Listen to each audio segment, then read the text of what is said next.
So I have a fun little thing you can do at home to get you to understand of how I assess muscle tissue. People always ask, what is it that you're feeling for? They want to know what their body feels like underneath my hands. And first, before we do that, you have to understand what just meat feels like. What does muscle feel like? So what you're going to do is you're going to do this. So my buddy Ugo is going to be a killer doctor. He's in his residency right now. And when he's done, he's going to be amazing. But before that, he was a great cook. He would always come to my house and cook. And it's Italian genes in him. And so I asked him, how do I cook a good steak? He said, here's what you do. Here's what you need to know, Ryan. He said, you're going to do this. So make the OK sign. Now just barely touching, you'll feel how soft that is. You can almost see it in my hand. And as I go, it starts to get harder. Now you can just hold here and strum back and forth and feel the difference.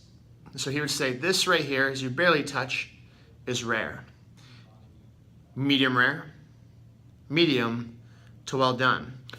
So I always stuck with me because as I assess muscle tissue, that's kind of what we're feeling like. We want your muscle tissue when it's relaxed to feel buttery, right? We want to have that quality of softness that I should be able to dive in and not get rebounded right back out.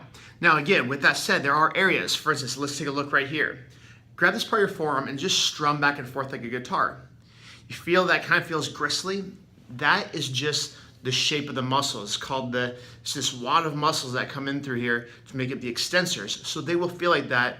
Same thing back here. If I turn around, this main trigger point spot, if you friction it, it's like you're going over a little bump. That is the shape of the levator scapula. So once you know certain areas of the body will have a more textured feel to it, you then can draw a baseline and decide what yours feels like. Again, when assessing tissue in a relaxed state. And then also, if I start to flex, right, you can feel it pick up and let off. So play with that as you start to develop more tools into your repertoire of soft tissue technique.